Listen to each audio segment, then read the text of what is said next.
Bapak Ibu yang saya lihat diri saya sendiri di dalam kubur. Sangat gelap, ngeri. Tapi tiba-tiba sampai saya di situ merasa ketakutan dan kesepian, muncul sebuah cahaya di dalam kubur sendiri itu. Dan saya berteriak, siapa kamu yang membawa cahaya itu?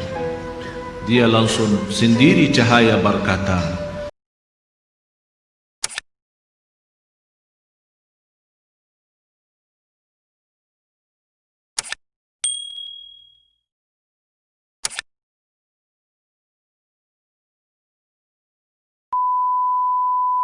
saya semalam menerima kiriman SMS, seorang ibu meninggal dunia.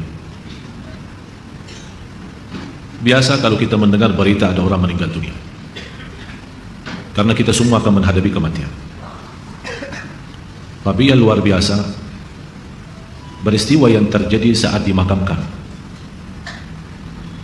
Anaknya menceritakan saat dimakamkan di antara kekuburan, begitu mendekati kuburan tempat ibunya, malah semua jamaah yang ada di saat itu sangat terasa harumannya kuburan itu. Harum sekali, keluar semacam wangi yang luar biasa, sampai orang pada pandangannya kepada yang lain, barangkali di antara jamaah yang membawa wangi-wangian yang bagus, tapi ternyata tidak, mengalir dari bawah keluar, sampai ada yang malah melihat asap-asapnya. Asap ini bukan asapnya kebakaran, tapi asapnya itu karena wangian dari masuk dari kuburannya. Sampai dikuburkan, malah kata anaknya, begitu saya sendiri yang nurun memakamkan, mengkuburkan ibu saya, sampai saya dengan tangan saya sendiri membawakan tanahnya menutupi kuburannya. Pulang ke rumah saya mandi dan mencuci tangan dengan sabun, tapi masih terasa tangan saya harumnya luar biasa, sampai tidak bisa kehilangan. 3 malam masih tersimpan harumnya itu. Saya bertanya lewat SMS, apa kelebihan ibu kamu? Dia bilang, ibu saya biasa, malah orang awam, bukan wanita yang apa gitu, awam-awam biasa. Tapi setahu saya, ibu tidak pernah tidur sebelum membaca surat Al-Mulk, Tabarakalladzi biyadihil mulk. Saya langsung menjawab, itulah yang Allah hantarkan kepada ibu kamu.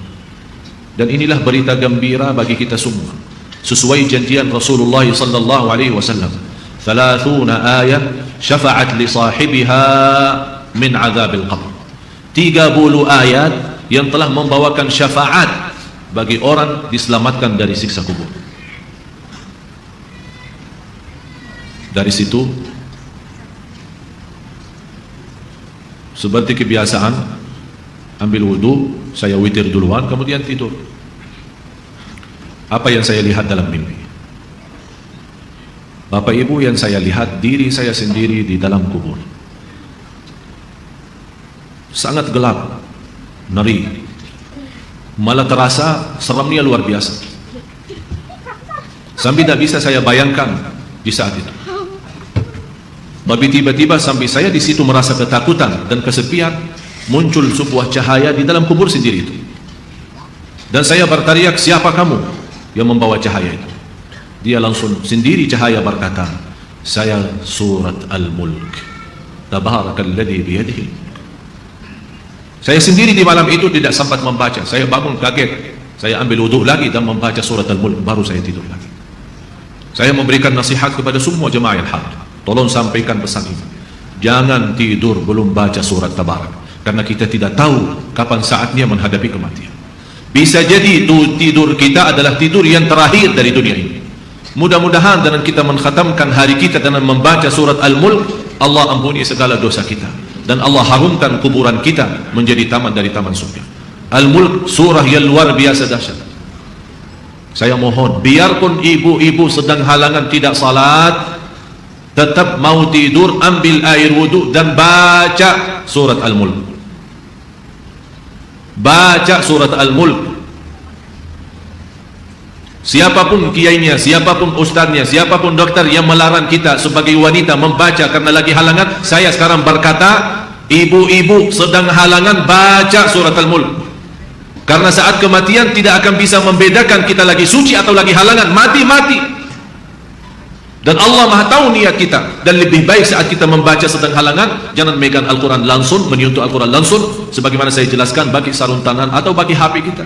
HP kita yang isinya Al-Quran, buka surat Al-Mulk di HP kita, dan kita baca. Karena di situ Anda bukan megang Quran, tapi megang HP. Begitulah kita rasakan.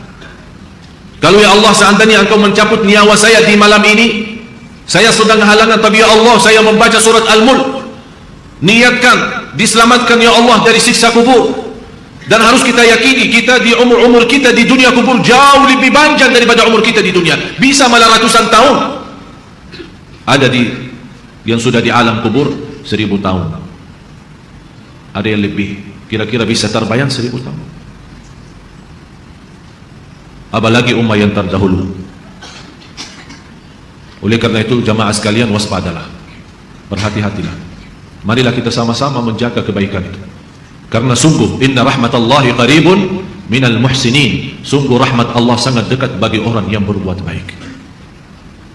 Sangat jarak kita menuju ke akhirat sangat dekat, sangat dekat. Malah jauh lebih dekat daripada rencana kita besok. Jarak kita ke akhirat, jarak kita masuk kubur jauh lebih dekat daripada rencana kita besok. Malah kematian itu jauh lebih mendadak dan lebih cepat daripada kita mengambil suapan makanan. Belum kita sampai menantarkan, membawakan suap makanan sampai ke mulut kita, sudah dicabut nyawa kita. Jauh lebih cepat itu. Oleh karena itu marilah kita sama-sama semua kita punya salah, punya kekurangan. Apa yang kita senang melihat nanti di hari kiamat, jangan perbuat. Apa yang kita ingin ketemu nanti di hari kiamat, silahkan. Apa yang kita takut dan malu dilihatkan oleh Allah nanti di hari kiamat, jangan berbuat. Dan apapun yang kita tulis, senang kita ditunjukkan oleh Allah, silahkan tuliskan. Kalau kita malu dilihat nanti oleh umat manusia dan dilihat oleh para malaikat yang menjadi saksi, jangan tulis macam-macam.